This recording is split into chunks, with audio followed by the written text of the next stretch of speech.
안녕하세요. 네, 오늘 10분 복음 전하러 올라온 함동만입니다.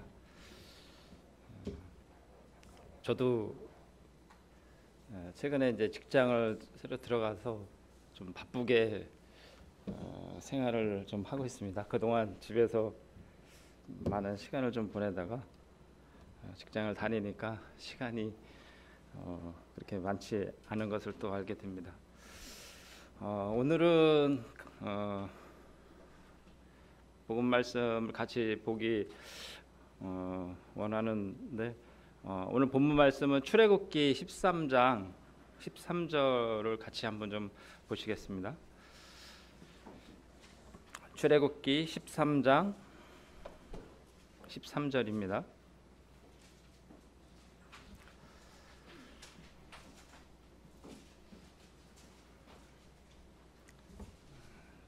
찾으셨으면 같이 한번 읽어보도록 하겠습니다.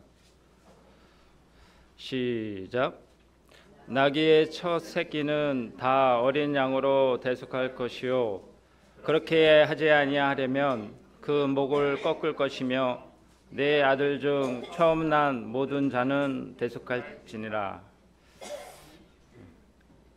지금 방금 읽은 출애굽기 13장 13절은 이스라엘 백성이 하나님께서 명하신 그 대속의 그 규례에 대해서 설명을 하고 있습니다.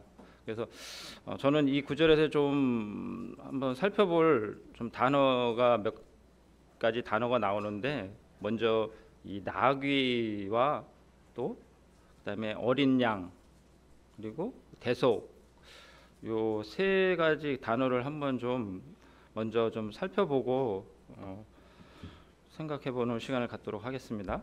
이 성경에서 이 나귀, 당나귀는 어떤 그 단순한 가축이 아니라 아주 중요한 상징적 의미를 가지며 또 다양한 그 맥락에서 등장을 하고 있는데, 이 당나귀는 보통 그 겸손, 또 순종, 인내, 평화, 이렇게 그런 의미를 또 갖지만 그 하나님의 또 도구로서 또 사용되어 지고 있습니다. 그래서 이 당나귀는 그 당시 고대 그 중동 지방 그 지역에서는 중요한 그 운송 수단 및 노동 수단이었습니다. 그래서 농업과 좀 무역에 활용되었는데,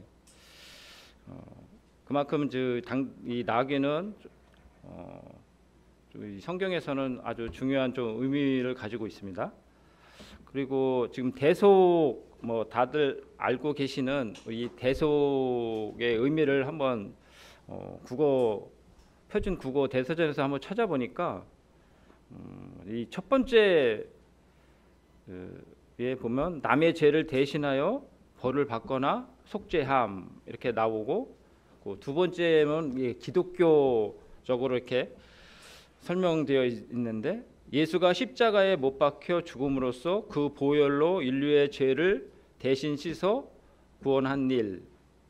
그다음에 세 번째는 역사적인 그 내용으로 설명을 하고 있습니다. 그래서 종이 주인 대신 벌을 받던 일이라고 이렇게 기록되어 있습니다. 표준 국어 대사전에 이 대속이라는 의미가, 그리고 또 어린 양이라는 그 의미도 이 사전에 보면은 이 첫 번째로 자기 자신을 희생의 제물로 삼아 인류의 죄를 대신한 구세주로서의 예수 그리스도를 이르는 말, 이렇게 설명을 하고 있습니다. 두 번째는 남을 위하여 자기를 희생하는 사람을 이르는 말. 그다음에 세 번째는 젖된 후 쌍붙임하기 전까지의 양, 이렇게 사전에 이렇게 지금 설명을 하고 있습니다. 참 사전을 이렇게 찾아보면서 놀라운 것을 좀 발견을 하게 됐습니다. 이렇게 우리가 믿는 그리스도인으로서 이 국어 대사전에 이렇게 첫 번째로 주님을 이렇게 설명하고 있다는 것이 참 놀라웠고요. 그래서 이 창세기 13장 13절에서 나귀의 첫 새끼는 다 어린 양으로 대속할 것이라고 하는 이 말씀은 우리가 하나님께서 이스라엘 백성에게 주신 규범의 일원인데, 나귀는 그 당시 중요한 그 생계 수단이므로 그 첫 새끼를 어린 양으로 대속하게 하나님께서 이렇게 말씀을 하셨습니다. 만약에 이 나귀를 대속하지 않을 경우에는 그 목을 꺾을 것, 즉 죽이라는 하나님의 명령이 주어져 있죠. 그래서 이스라엘 백성에게는 아주 중요한 이 대속의 의미를 각인시키고 있습니다. 그래서 이 나귀는 율법에서는 부정한 동물입니다. 그래서 이 되새김질도 하지 않고 굽이 갈라져 있지도 않은 동물입니다. 그래서 이 율법에서는 이 되새김질하지 않는 동물과 또 굽이 갈라져 있지 않는 동물을 부정한 동물로 지정하고 있죠. 그래서 이 나귀 같은 그 부정한 동물은 대속해서 살리라는 하나님의 말씀입니다.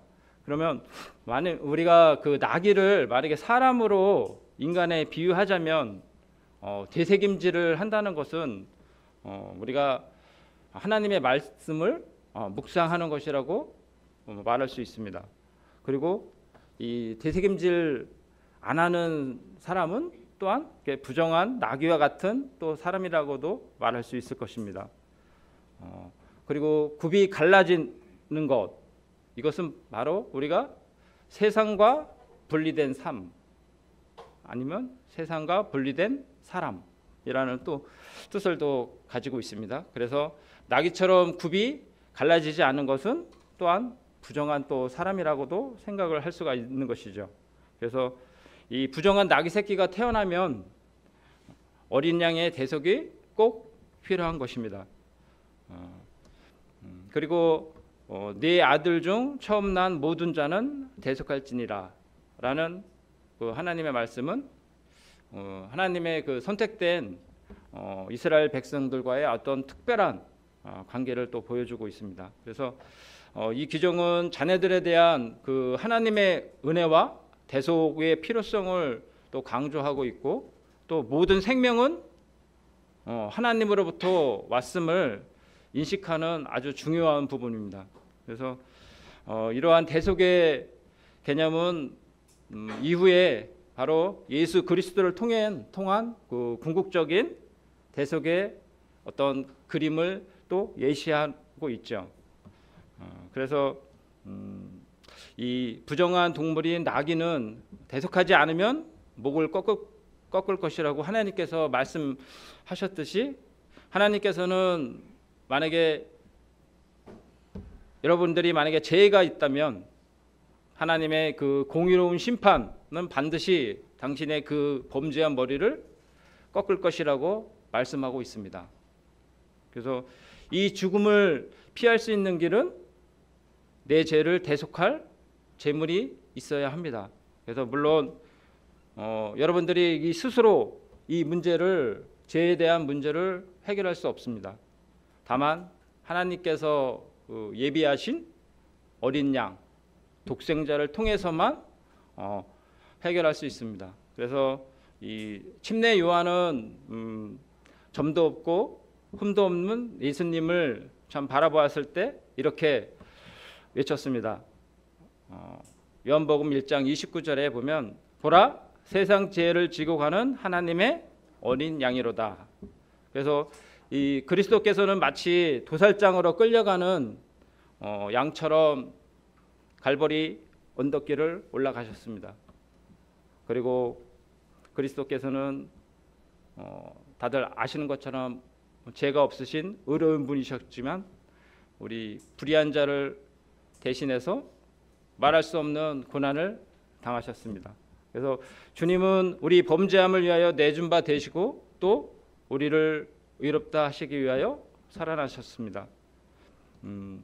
아직 우리 예수 그리스도를 구주로 영접하지 못하신 분이 계신다면, 내가 하나님 앞에 사형 선고를 받은 죄인임을 깨닫고 그런 나를 위하여 대속제물이 되어준 예수 그리스도를 나의 구세주로 마음 중심에 참 믿음으로 구원을 받는 하나님의 은혜가 여러분들에게 임하시기를 기도드립니다. 이상으로 10분 복음 마치겠습니다.